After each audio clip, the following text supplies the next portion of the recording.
romanticismo nace a finales del siglo XVIII y termina a mediados del siglo XIX para poder contrarrestar el neoclasicismo y el clasicismo.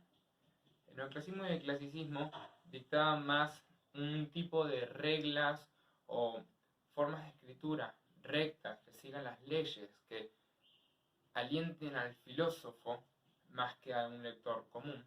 Y el romanticismo, viendo esto, trata de liberar esas ideas, cosa que cada persona se pueda centrar en sí misma, cosa que pueda romper las reglas del personaje.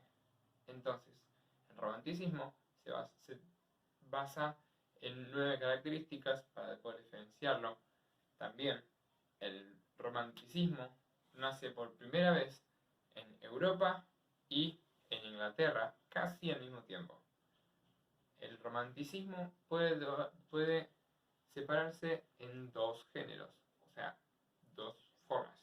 El tradicional, que defiende los valores tradicionales, normalmente asociados a la iglesia y a la patria, y el liberal o revolucionario, que se apoya en el historicismo y la dialéctica hegeliana. Hay diferencias entre el romanticismo y el clasicismo en la música. Se caracterizan por una amplia variedad de rasgos, muchos de los cuales pueden encontrarse ocasionalmente en la música de otras épocas, que a pesar de ello, las ideas románticas determinaron el pensamiento de los compositores a lo largo del siglo XIX. El romanticismo era natural que la reacción de los compositores románticos para las ideas de las ilustraciones respecto a la razón y el orden se tradujeran a irracionalidad y caos, por lo que casi resulta una contradicción hablar de un movimiento unificado. El clasicismo se caracteriza por la rigurosidad de la creación y la perfección de la obra, forma y contenido. El romanticismo todo deriva de la imaginación. El clasicismo era música objetiva porque es estética, única, no sensual. El romanticismo exalta las pasiones y sentimientos. El clasicismo es una música cortesana, elegante, refinada, graciosa a veces, brillante, de virtuosismo, con abundantes adornos. El romanticismo es el sacrificio de sí mismo por los ideales, mientras que el clasicismo es la textura empleada por la homofonía. Diferencias entre el romanticismo, clasicismo y neoclasicismo. El romanticismo promueve la exaltación de la libertad para contrarrestar el clasicismo. El clasicismo es un movimiento intelectual promovido por la burguesía y la pequeña pobreza. El neoclasicismo promueve la literatura para el saber más que el entender. El romanticismo pretende dejar ir la imaginación. El clasicismo pretende una explicación racional para todos los hechos. El neoclasicismo prefiere dar la razón antes que algo sentimental. El romanticismo predomina en Europa y América, el clasicismo predomina en Francia y el neoclasicismo en Europa. El romanticismo es libertador, el clasicismo aspira a la perfección en todos los ámbitos y el neoclasicismo promueve que los escritores griegos son modelos a imitar. El romanticismo rechaza las reglas y leyes, el clasicismo apoya la lectura emocional, es decir, que llega al lector y al espectador, pero también al filósofo. Y el neoclasicismo rechaza todo lo fantástico. Las personas estaban todas unidas por una sola razón. Es por ello que el romanticismo lo que trata es liberar esas cabezas para que cada una pueda tener su propio pensamiento e ideas. Dentro del romanticismo hay 9 características por las cuales se lo puede definir o identificar. La primera es el subjetivismo. Como bien dice, viene del sujeto, o sea, uno mismo. Esto demuestra que todo se va a basar en el sujeto o en nuestro monigote. Dentro de nuestro monigote, para que éste se pueda aislar de la sociedad, existe la individualidad. en la cual el personaje suele estar aislado, valga la redundancia. Como por ejemplo, un pirata o bien un ermitaño, en los cuales el monigote está aislado de todo lo demás y se puede centrar en uno mismo. La segunda característica se llama nacionalidad. Esta es en la cual la nacionalidad del monigote se va a ver identificada por distintos estigmas que tiene cada país o provincia o nación. Por ejemplo, en Argentina puede ser que vengan remarcadas cosas como la comida de empanada, asado, mate o bien el acento argentino. La cuarta es evasión. En esta, nuestro monigote va a tratar de escapar de todo lo real y irse de las reglas para poder ser libre. Acá empieza la quinta característica, libertad. En esta, ya el personaje evita totalmente las reglas, pero con ciertas limitaciones. El personaje se cree un superhéroe, pero no un superhéroe de a capa como nos muestran en los cómics o historietas, sino que una persona totalmente capaz de hacer cualquier cosa siempre y cuando se lo proponga.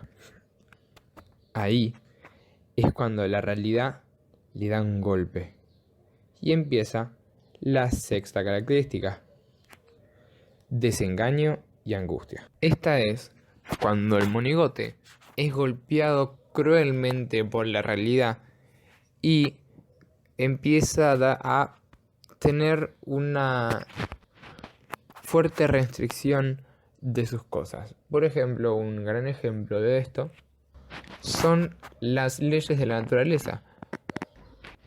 Una muy buena forma de representar esto es con la rima número 11 del poema de Dekker.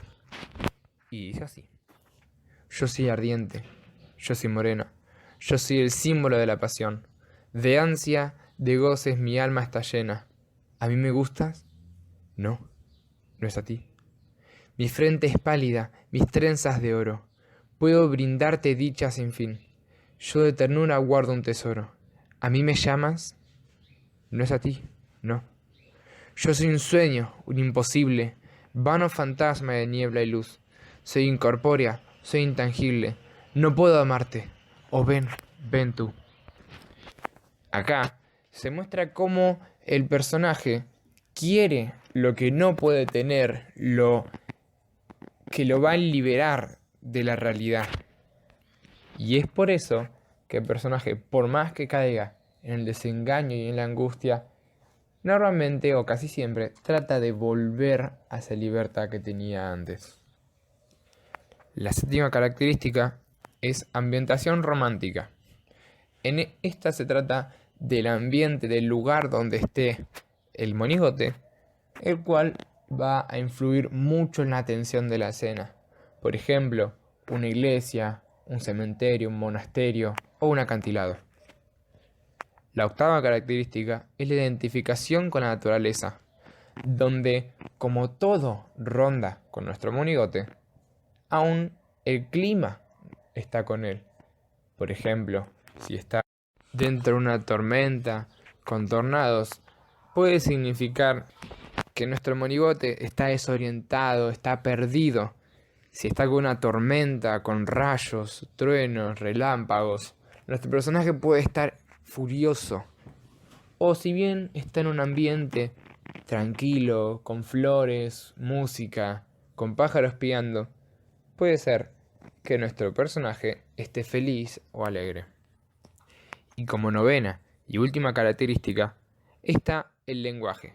Esta característica es totalmente literaria y se ve las onomatopeyas. Onomatopeyas son palabras que describen acciones, sentimientos, sonidos, como por ejemplo o, ay, no, sí, ea, ey, ouch y otras varias. La historiografía del romanticismo. El romanticismo comenzó en la época de 1789 con las baladas de William Wordsworth y Samuel Coleridge.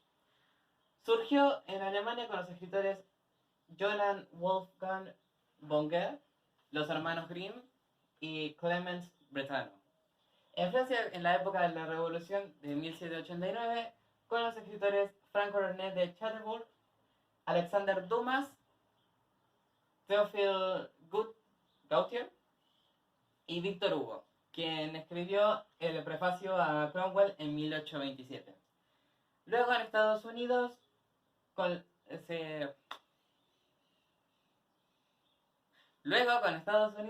surgió gracias a los escritores Edgar Allan Poe, James Fenimore Cooper y Washington Irving.